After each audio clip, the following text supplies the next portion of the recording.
அண்ணே, ஆர்.எஸ். பாரதி அவர்களை பொறுத்தவரை சில பேர்லாம் அரசியல் ரிட்டையர்மெண்ட் ஏஜ் வைக்கணுங்கண்ணா, 70, 65, 75 அப்படின்னு. அந்த ரிட்டையர்மெண்ட் ஏஜை தாண்டிட்டோம் அப்படின்னா புத்தி பேதலித்து விடும் என்பதற்கு ஒரு ப்ராப்பரான உதாரணம் ஆர்.எஸ். பாரதி.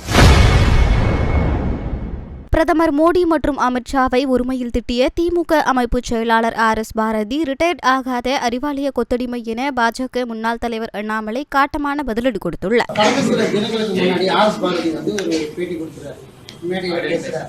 அதுல மோடிஜி 8 முறை தமிழகத்துக்கு வர்றாரு, இப்ப அமித்ஷா என்ன பண்ண முடியும் அப்படின்னு கேட்கிறாரு. இது ஒரு பற்றியா ஒரு இது 16 முறை மோடிஜி தமிழ்நாட்டுக்கு மோடி என்னத்தை பார்த்தாரு, எப்படி நாங்க தானே ஜெயிச்சோம்.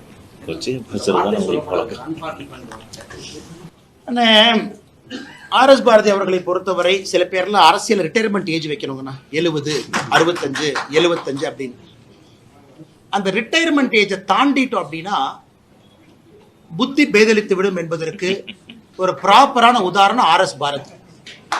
அதாவது ஏஜெல்லாம் தாண்டி இன்னும் அறிவாலயத்தினுடைய கொத்தடிமையாக, நான் அதுக்கு பதில் சொல்லணும் கரெக்டாக கேட்டீங்க.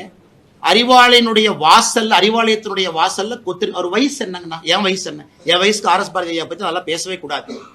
ஆனால் அவர் பேசக்கூடிய வார்த்தை நான் கோயம்புத்தூர் பார்த்தேன், அந்த பப்ளிக் மீட்டிங் முடிச்சுட்டு ப்ரெஸ் மீட்ல அவ்வளவு தரம் தாழ்ந்த வார்த்தைகளை பயன்படுத்துறாங்க.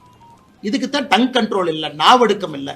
அவங்கெல்லாம் அந்த ரிட்டையர்மெண்ட் ஏஜ் வந்தோடனே வீட்டுக்கு கிளம்பி போயிடும். அதனால தான் நம்முடைய சம்பிரதாயத்தில் சொல்லுவோம் வானப்பிரஸ்தம்னு சொல்லுவோம். வனப்பிரஸ்தம், அதாவது காட்டுக்கு போயிருப்ப எல்லாத்தையும் விட்டுட்டு தொடர்ந்து அரசியல் இருந்தால் வரக்கூடிய பிரச்சனைகள் தான். அதனால அவர் கேட்ட அந்த கேள்விகளுக்கெல்லாம் பதில் சொல்லி நான் கொச்சைப்படுத்த விரும்பலீங்கண்ணா.